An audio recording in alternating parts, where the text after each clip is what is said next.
It's story time, everybody! So this is a story how I almost lost my 3 fingers. Ah! Alright, so the year was 2015. I was driving. Well, my ex-girlfriend was driving. You see, I was actually asleep in the passenger side because, yeah. So my ex-girlfriend was driving us to Portland.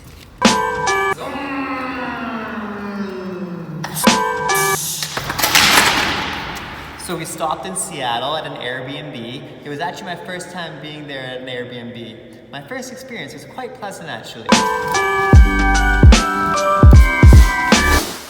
Oh my god. Okay, so that broke real nice. Okay, we fixed it, everybody. Crisis averted. So anyways, yeah, the Airbnb was absolutely fabulous. It surprises me and shocks me how gracious and giving some people are. It was like the perfect second mom that, like, you know, takes care of you, brings you food, has everything just ready and prepped for you to just feel like warm and fuzzy inside. So basically we drove to Seattle in the evening, then we stayed there overnight, then we drove the rest of the way to Portland, then we had that day in Portland and that evening, and then the next morning was the battle. So the next Airbnb that we stayed at in Portland was this gorgeous heritage house, and these people were raking in the dough. Because you could tell they had transformed the house into literally just an Airbnb central. So they had a lot of people staying there. And we were one of the couples that were staying there. So we settle in, it's nice, everything's going well, the people are lovely. They're definitely not as giving as a Seattle woman, but I get it. These people have made it into a business and they're not just giving their heart away. They want to get a little bit of something for it. So I understand that they don't want to put their 2,000% into just serving guests out of the kindness of their heart. This was a business for them. So basically what had happened is then the next morning, this is the morning of the battle, okay?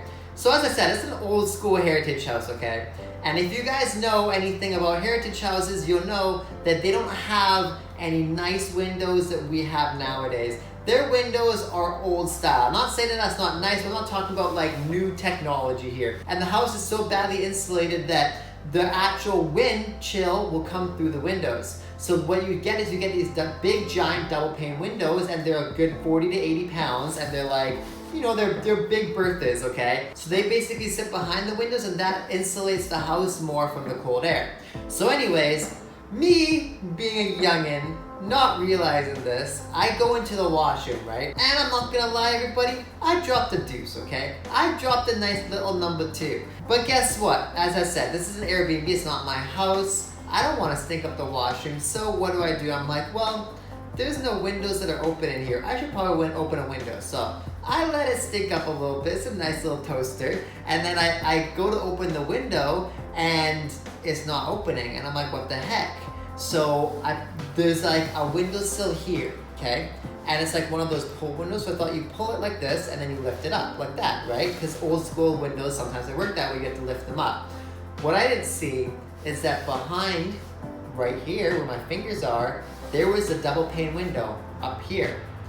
And funny enough, Magnus being Magnus, I didn't, go around asking, I mean, who does?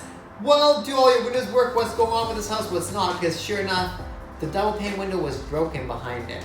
So basically, that window just didn't open anymore, because if it opened, then that thing would just literally come down like a guillotine. So, again, I'm struggling here. 3 fingers like this, okay? These 3 over top of the windowsill. I'm pulling. I'm working this thing because I'm like, boy, I'm not gonna deal with this embarrassment of the stank in here. So I'm pulling, nothing's happening. I try to kind of wiggle it, and then finally, I like get some movement and I hear a big thunk. Next thing I know, like a guillotine, the double pane window comes down on these 3 fingers right here in a diagonal line. So my fingers are stuck there. I'm in complete shock right now. I'm like, my finger's still there. I'm just like, all I'm feeling is like pain and anxiety and triggerness, and it's just like insanity in that moment. So I'm like, breathe, breathe, breathe. I just like go into shock. Just breathe, just breathe, just breathe. I'm like trying to get it off, trying to move the window, but like, bruh, like it's not moving. Because again, this thing's been stuck for who knows how long. So as soon as it came loose, it wasn't about to go anywhere. So I'm like working this, and I'm like freaking out that my fingers are gonna get chopped off. Somehow they're not. So I can't get it off. And okay, this is long enough that my fingers have been in here that I can mentally be like, this has been a long time. This is still not moving, and I'm like freaking out, and I'm trying not to black out. So I nonchalantly call my ex-girlfriend's name. I'm like, hey, can you come in here for a sec? And she's like, what? Why? And I'm like, just come in, please. Thank God this is an old house and there was no locks on the doors, because if they were, your boy may be having a little bit less fingers right now. So she comes in, she looks at my situation, she's like, what the heck? I'm like, my fingers are stuck. I like scream at her, I'm like, help. So like she runs over, she tries getting it off with me. And again, this is long enough for this whole thing to happen. And we both struggle with this for, I don't know, 30 seconds. We can't budget. So she calls for the owners of the house. They like, again, are like weirded out. They come running in and they freak out because they instantly know what's happening. So now we have me plus 3 other people. So 4 of us trying our very best to get this double pane window off my fingers. And it is not moving for nobody, no siree. So thank God the husband of the house was kind of quick thinking. I mean, it's not super quick, but you know, quick enough. So he runs, he gets a screwdriver so that he can pry it off. He then puts the screwdriver in the pane so that he can go like this and kind of like jimmy rig it out. And then finally, we get my fingers out of it. And I don't know if this was 2.5 minutes, 5 minutes, how long it was. But we got my fingers out, and I'm like, again, like at the end of it, I was just like this. Like I was not even looking at it because like I was just trying to not black out. And if I looked at my fingers, like I was just gonna be done. So I'm like, I hobble over to the sofa, and like right here in a diagonal line, it's just like a black mark. Like my fingers are so indented, I guarantee they're like an inch or 2 like indented down. And I couldn't believe it. Like I was just kind of holding my hand like this with my head between my knees, trying not to black out. And they're like freaking out. The mom gets like some aspirin for me or Tylenol or whatever, I think extra strength, and then like a banana, because I don't even know if I had breakfast at this point.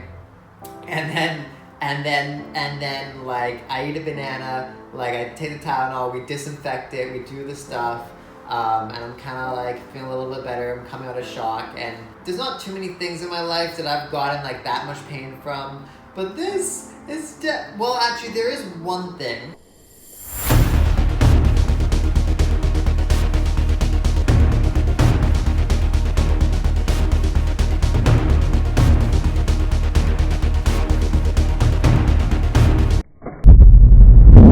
If you've ever taken a scooter to your ankle, you'll know that's a close second. But anyways, so basically my fingers are like shot. The battle's in like 1 hour. Doors open in like an hour, and it's like 30 minutes away from us. So I'm like trying to figure out what to do. I take the Tylenol, everything. I'm like feeling a bit better. And then we get, and I'm like, well, what am I gonna do? How am I gonna battle? What am I gonna, you know, just like, I mean, luckily my fingers can move, kind of. I mean, enough, right? They're kind of mobile. So basically we get electrician's tape, and we just tape my fingers. So we don't tape them together, we just tape them individually, 3, like that, so that like, you know, they're kind of like splinted somewhat. And then yeah, after like 30 minutes of kind of like downing 3 bananas, we go, and I drive. I don't know how the heck I managed that, but I drive to the battle anyways. And then like, you know, my crew shows up and everything, and everyone's feeling good, and I'm just like still in shock mode. I'm like, how the heck am I even here, dude? Am I alive? And then I remember getting to the battle, and I forgot like my long sleeve in the car. I had to go back and stuff, and I was warming up, and yeah, I mean, I still managed to warm up, and I mean, I couldn't really like go that hard in the beginning, and I was like just trying to like gauge it, you know, and but yeah, still by the battle, like your boy still made like top 8, I believe, with Jamie.